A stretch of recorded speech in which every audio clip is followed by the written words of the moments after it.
Bonjour à tous, je déclare ouverte l'audience publique sur la recevabilité et le fond de l'affaire des industriels de l'agroalimentation contre la société Yuka et son application Yultra au sujet des aliments ultra transformés. Je salue les comparants au nom de la Cour. La parole est au requérant.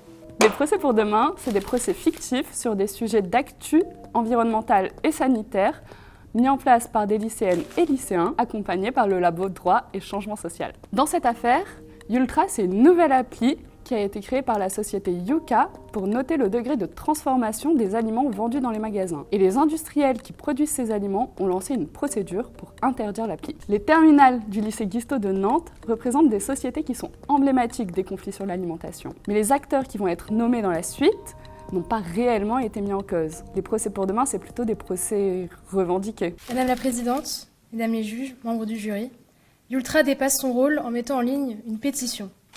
Sous prétexte de droit à l'information, c'est plus que donner des informations sur les aliments, car elle renvoie à cette fameuse pétition, qui est injuste, pour moi illégale.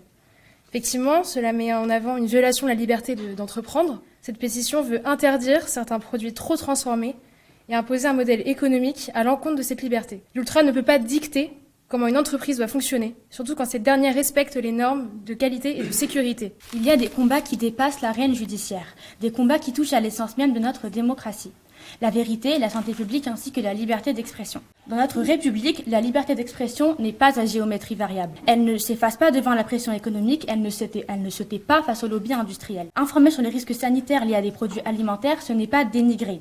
C'est alerter, c'est protéger, c'est prévenir. Mesdames et messieurs les juges, je vous demande de reconnaître que le droit à l'information ne peut être remis en cause simplement parce qu'il bouscule des intérêts économiques. Yultra n'a pas désinformé, elle a informé. Elle n'a pas nui, elle a servi l'intérêt général. C'est pourquoi je vous demande aujourd'hui de la protéger, comme la Cour d'appel de Paris a protégé Yuka, au nom du droit à l'information, au nom du droit des citoyens à savoir ce qu'ils consomment. Pour finir, l'application Yultra joue donc un rôle préventif, essentiel. Elle ne promeut pas de boycott, mais fournit des données objectives, basées sur des recherches scientifiques, permettant aux individus de faire des choix éclairés pour leur santé. Les jeunes ont suivi l'organisation d'une vraie plaidoirie. Ils et elles ont présenté leurs arguments, mais ils devaient aussi répondre aux questions de la Cour et à l'argumentation de la partie adverse en direct. Ici, c'est bien la liberté économique qui s'oppose à la liberté d'expression et au droit à l'information qui en découle. Mais dans un procès qui touche à la santé, des preuves scientifiques doivent accompagner les arguments juridiques. Et finalement, un manque de consensus peut vite se transformer en controverse quand il est pointé devant un tribunal. Des ingrédients naturels tels que le paprika ou l'acide citrique sont assimilés par Yultra comme additifs et entraînent donc des confusions chez les consommateurs en discriminant les industries. Ainsi, certains produits sont jugés comme médiocres ou mauvais par l'application sans profondément être mauvais pour la santé.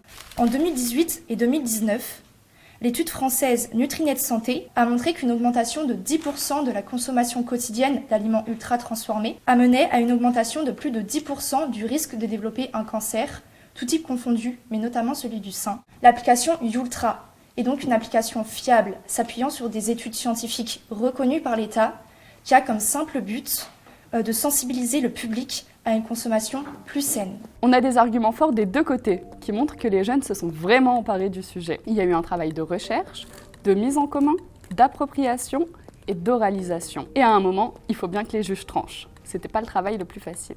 En somme, Yultra se distingue par sa volonté de rendre l'information nutritionnelle plus accessible et compréhensible pour le grand public. Toutefois, il y a des limites qui subsistent quant à la fiabilité de certaines données, notamment lorsque les études sont peu nombreuses ou sujettes à controverse. Le plaignant soulève ici une problématique réelle. On ne peut pas faire confiance à une application si ses fondements sont trop fragiles. Il est donc essentiel que l'application renforce la rigueur de son approche scientifique pour pleinement répondre à ses ambitions de transparence.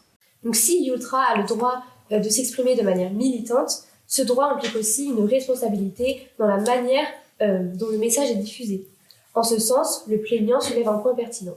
La pétition, en adoptant une posture radicale, dépasse l'information neutre et peut influencer l'opinion de façon idéologique. Dans une société où l'alimentation est très liée à la culture, aux classes sociales et aux préférences personnelles, imposer une vision unique peut devenir problématique. Et non, Personne ne connaissait la réponse des juges à l'avance. C'était la plus grande partie d'impro du procès.